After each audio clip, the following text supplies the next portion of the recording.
Bienvenue dans l'Africa News, dans votre émission de débat et d'analyse. En cette semaine consacrée au Niger, le dossier du jour s'intéressera à l'exploitation minière dans ce pays. Au sommaire également de cette émission, ouverture du procès de l'ancien président Laurent Gbagbo et de son ex-ministre Charles Blé Goudé. On parle là de procès historique. Si certains dénoncent une justice des vainqueurs, d'autres fondent beaucoup d'espoir sur un procès et qui permettra, selon eux, de favoriser la réconciliation nationale dans le pays.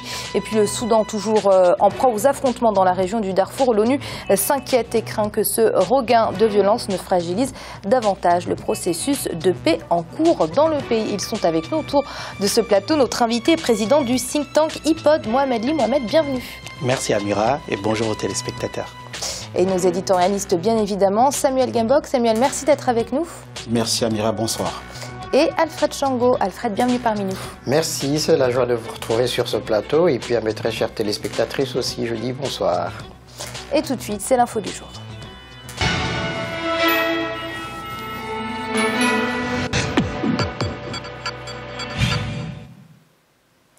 La Côte d'Ivoire retient son souffle. Il s'agit là d'un procès historique. L'ancien président ivoirien Laurent Gbagbo et son ex-ministre Charles Blé Goudé sont accusés de 4 charges de crimes contre l'humanité dans le contexte de la crise post-électorale de 2010-2011 en Côte d'Ivoire. Et leur procès devant la Cour pénale internationale de La Haye s'est ouvert ce jeudi. Ils ont tous deux plaidé non coupables. Tiaran Ndiaye. Je plaide non coupable. Je ne reconnais pas ces charges, par conséquent, je plaide non coupable. Merci. Non coupable. C'est ce qu'ont plaidé Laurent Gbagbo et Charles Blé Goudé à l'ouverture de leur procès conjoint. La première audience a débuté ce jeudi 28 janvier 2016 devant la chambre de première instance de la Cour pénale internationale de La Haye. L'ancien président ivoirien et son ministre de la Jeunesse sont poursuivis pour leur rôle présumé lors des violences qui ont suivi l'élection présidentielle de 2010 en Côte d'Ivoire. L'objectif de la procureure de la CPI, Fatou Bensouda, est clair. Prouver que l'ex-président ivoirien a planifié et ordonné une série d'attaques meurtrières dans le but de se maintenir au pouvoir après l'élection présidentielle de 2010. Le procès a débuté par la lecture des charges portées à l'encontre des deux accusés. La Chambre conclut qu'il y a des preuves suffisantes donnant des motifs substantiels de croire que Laurent Gbagbo, né le 31 mai 1945 à Mama, en Côte d'Ivoire, est pénalement responsable des crimes contre l'humanité que constituent les meurtres, les viols, les autres actes inhumains ou la tentative de meurtre et la persécution commis à Abidjan, en Côte d'Ivoire, entre le 16 et le 19 décembre 2010, pendant et après une marche des partisans d'Alassane Ouattara qui se rendait au siège de la RTI. Le 3 mars 2011, lors d'une manifestation des femmes à Abobo. Le 17 mars 2011, par bombardement au mortier dans le secteur densément peuplé d'Abobo. Et le 12 avril 2011, ouvert cette date à Yopougon, et ce, en vertu de l'article 25.3a du statut, pour avoir commis ces crimes conjointement avec des membres de son entourage immédiat et par l'intermédiaire des membres des forces pro-Gbagbo, ou en vertu de l'article 25.3b, ou en vertu de l'article 25.3d du statut, pour avoir contribué de toute autre manière à la commission de ces crimes.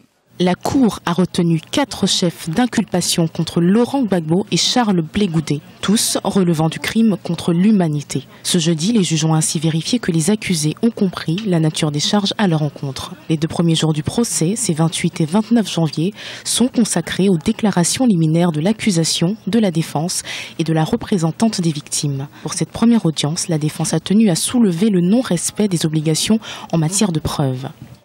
Dans ces conditions, l'on ne peut que constater le non-respect de ses obligations en matière d'enquête du procureur. Et il est à craindre que le procès ne s'engage sur la base d'éléments parcellaires et incomplets qui ne permettront pas au juge de se prononcer en connaissance de cause. Deuxièmement, non seulement l'enquête du procureur est déficiente, mais son dossier montre bien qu'il n'a pas respecté l'obligation d'enquêter tant à charge qu'à décharge. Que constate-t-on à la lecture du mémoire préliminaire? Que le procureur a sciemment ignoré les éléments de preuve qui pourraient constituer des éléments à décharge.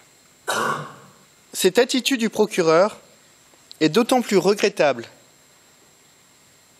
que la défense avait apporté de nombreux éléments dès l'audience de confirmation des charges, mettant en cause le narratif du procureur. Pendant plus d'un an, les enquêteurs de la CPI ont examiné près de 22 000 pages de preuves et les déclarations de 108 témoins. Lundi 1er février marquera le début de l'audition des premiers témoins. Suivra ensuite la première partie du procès consacrée à l'accusation. La procureure Fatou Bensouda a demandé au moins 522 heures d'audience pour présenter près de 5 300 éléments de preuve. Mohamed, Laurent Gbagbo et Charles Blé Goudet qui plaident non coupables, ce n'est pas une surprise, on s'y attendait.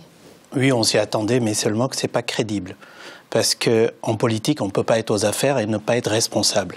Quel que soit là où le trouble et autres viennent, même si c'est une attaque extérieure. Donc il y a une notion de responsabilité qui veut que, historiquement, qu'ils puissent être devant leurs responsabilités. Après, cela relève aussi une autre question, c'est toujours sur la CPI, on n'ira jamais au-delà de ça, du fait de son impartialité, à ne poursuivre que des présidents africains. L'opinion publique africaine l'a tant critiqué. Moi, je lisais ce matin une interview du président Macky Sall aussi qui en parlait.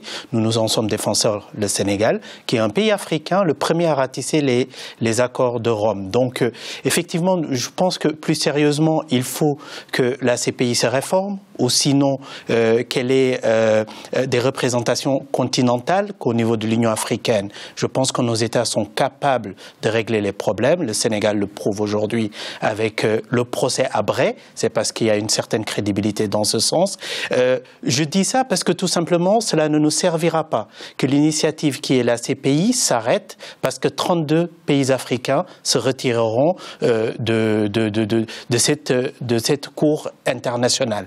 At the last, je dirais, il faut quand même dire que c'est la Côte d'Ivoire, sur ce cas, qui a saisi la CPI, donc un pays souverain, et évidemment, il y a eu des faits qui sont des faits de crimes, et les crimes ont été des crimes contre l'humanité. Donc c'est toute l'Afrique qui est en face de sa responsabilité historique de devoir purger ses propres problèmes, qui est en face de la responsabilité mondiale de ne pas accepter d'être stigmatisé comme étant géopolitiquement ou stratégiquement faible et que tous les procès ne soient pas faits que pour des Africains. Donc c'est très complexe.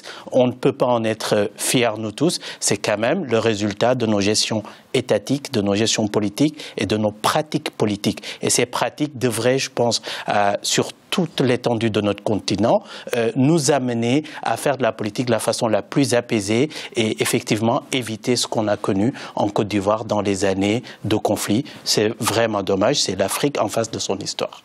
Samuel, peut-on espérer que ce procès qui doit durer encore quelques années, 3 à 4 années, puisse faire la lumière sur ce qui s'est véritablement passé lors de la crise post-électorale? C'est ce que nous espérons tous. Je pense que si cela est fait, ce sera une reconnaissance et une prise en compte des doléances des victimes. Encore une fois, je pense que c'est un débat qui est très sensible sur le continent. Il faut que les intellectuels sur le continent puissent arborer leur costume d'intellectuels, parfois d'universitaires, prendre la distance par rapport aux émotions et affronter froidement la question. La Cour pénale internationale a été créée pour les victimes, d'abord pour les victimes. Est-ce que les mécanismes juridiques à l'intérieur du continent sont capables, quand un responsable politique est aux affaires, je partage clairement l'argument qu'a développé Mohamed, je suis parfaitement d'accord avec lui. Simplement, je dis que si les responsabilités politiques sont assumées en temps de paix, il faut que ceux qui gèrent les affaires puissent d'abord avoir un comportement exemplaire. Quand on a un comportement exemplaire et quand on n'a rien à se reprocher, on développe des mécanismes juridiques et on est prêt soi-même, très modestement, à y aller devant les tribunaux de son propre pays et de répondre des actes qu'on a pu poser. Il ne faut donc pas, quand on n'a pas pu le faire, quand on a eu les marges de manœuvre suffisantes pour mettre en place des mécanismes juridiques indépendants, qu'on vienne s'en prendre à la CPI. Encore une fois, ceux qui défendent le fait que les juridictions nationales ou les chefs d'État africains qui sont convoqués à la CPI n'ont pas le droit d'y aller, il faut qu'ils se mettent à la place des victimes. Je voudrais que ces intellectuels aillent s'exprimer là où les victimes n'ont même pas accès à la justice et qu'ils se permettent de tenir ces discours populistes que je qualifie parfois de très ridicules. Et regain de violence au Soudan, le secrétaire général adjoint de l'ONU, chargé des opérations de maintien de la paix dans le pays, a tiré la sonnette d'alarme. Il fait état d'une intensification des combats entre les parties prenantes au conflit, des affrontements qui mettent à mal la difficile reprise du dialogue. Entre 10 000 et 30 000 personnes auraient été déplacées depuis la récente reprise des combats. C'était au début de ce mois de janvier 2016. Birama Saounera. Au Soudan, la situation politique reste tendue dans la région du Darfour. À cause du regain des violences sur le terrain, le processus de dialogue a été fragilisé par de nouvelles confrontations militaires. Une situation qui préoccupe la force de maintien de la paix des Nations Unies. La recrudescence des attaques dirigées contre la population civile dans le Jebel Mara entrave les négociations pour la cessation des hostilités. De l'autre côté, le gouvernement soudanais réaffirme n'avoir porté aucun soutien aux milices arabes. Nous tenons à réaffirmer que le gouvernement soudanais ne cautionne pas les agissements des milices janjaouides. Bien au contraire, nous les combattons. Le gouvernement du Soudan s'engage dans le processus de paix. La mission de l'ONU devrait nous aider en ce sens. La mission conjointe de l'Union africaine et des casques bleus déployés en 2007 est présente dans le pays pour protéger les civils et fournir de l'aide dans la région. En 2014, près d'1 demi-million de personnes ont été déplacées. Au Darfour, la situation humanitaire reste également préoccupante. Selon les Nations Unies, environ 4,4 millions de personnes ont besoin d'aide. L'ONU doit mettre l'accent sur la réalité et ne doit pas faire sa propre lecture des faits. Le besoin d'aide humanitaire est réel. Mais nous menons également les démarches pour rétablir la paix dans le Darfour. Et ceci ne pourra pas se faire sans la mission de l'ONU. Depuis 2003, le Soudan est en proie à une rébellion armée. Plus de 300 000 personnes ont été tuées au Darfour depuis le début du conflit. Le 10 octobre 2015, les négociations de paix avaient officiellement repris entre l'opposition et les groupes rebelles. Une partie des rebelles avait boycotté la rencontre. Alfred, avec cette intensification des combats, comment favoriser le retour au dialogue? Un retour au dialogue qui est déjà très difficile, rappelons-le. Mais c'est très compliqué quand on suit tout le processus justement pour ramener les deux protagonistes sud-soudanais autour de la table, Riek Machar, qui est entré en rébellion contre Salva Kiir. On arrive à quoi? On arrive chaque fois à des accords qui sont signés et puis aussitôt qu'on a tourné le dos, ça reprend. Ça a fini par lasser un peu tout le monde. Des menaces ont été adressées aux deux protagonistes, mais jusqu'à présent, ils n'en ont cure. En même temps, quand on regarde les relations entre les deux Soudans, il y a une forme de détente qui commence à se mettre en place, mais c'est encore trop timide, dès le moment où, effectivement, Salva Kiir a accepté de déplacer de 8 km les troupes qui sont à la frontière entre les deux Soudans pour permettre l'ouverture de cette frontière et favoriser les échanges. Et puis il y a le rapport des Nations Unies qui vient encore appuyer là-dessus pour qu'on accentue les sanctions contre les deux protagonistes, mais on sait la résistance des Russes et puis des Angolais face à cette situation-là. Alors je dis effectivement que c'est très compliqué parce que ce qui est engagé là, c'est la crédibilité des deux protagonistes. Quelle confiance on peut accorder à leurs paroles quand ils s'engagent et qu'au détour d'une réunion, ils reprennent leurs mauvaises habitudes et ce sont les populations civiles qui continuent à trinquer, qui trinqueront encore. Donc il faut à un certain moment alors on était en train de parler de la CPI à peine, mais que font justement les dirigeants africains pour amener ces deux protagonistes ou alors déployer des troupes finalement offensives au Sud-Soudan pour désarmer les uns et les autres? C'est la question que je me pose, et puis on voit l'impuissance effectivement de l'Union africaine, mais c'est une tragédie, je ne sais pas comment on va en sortir finalement. Samuel Alfred vient de nous parler du Sud-Soudan et une situation au Soudan qui est également, elle, catastrophique. On avait Puis entrevoir une accalmie des affrontements dans la zone du Darfour. Aujourd'hui, les affrontements s'intensifient. Quelle peut être la marge de manœuvre de la communauté internationale et plus précisément de l'Union africaine? Je pense qu'il y a une histoire que l'Union africaine et les Nations unies peuvent revendiquer clairement sur le processus de stabilisation, notamment au Darfour. Il faut relever que la situation est quand même relativement complexe et que depuis un certain temps, il y a une opposition claire entre les groupes rebelles et les forces gouvernementales. Au-delà de cette opposition entre les rebelles et les forces gouvernementales, il y a des violences intercommunautaires. Et au-delà des violences intercommunautaires, il y a des actes de criminalité, des viols contre les femmes, des viols contre les enfants. Et aussi, il y a cette cristallisation autour du défi humanitaire. Il y a ces différentes questions qu'il faut régler. Évidemment, les Nations unies et l'Union africaine ont mis en place une force hybride, Nations unies, Union africaine.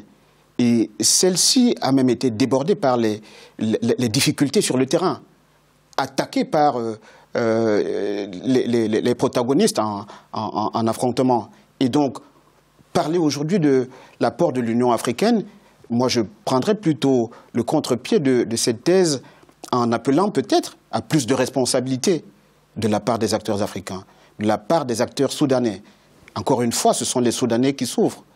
C'est quoi cette affaire sur le continent qui ne cesse de prospérer, où des gens ne pensent que par rapport à leurs intérêts personnels? Pourquoi on doit sacrifier tout un pays? Pourquoi on doit sacrifier des générations tout entières parce qu'on doit protéger un seul fauteuil? Encore une fois, je commence un peu à en avoir à titre personnel. Peut-être c'est mon coup de gueule de ce soir. Parce que j'arrive pas à comprendre comment, sur l'ensemble du continent, des responsables politiques, militaires, font tout pour... Et je n'arrive pas à percevoir le comportement et la pertinence de telles protections, même pour leurs propres enfants. Je dis, si la situation devient complètement ingérable sur le pays, même les enfants ne pourront pas vivre. Et c'est l'heure de marquer une courte pause. On se retrouve très vite pour la suite de l'Africaine Newsroom. À tout de suite.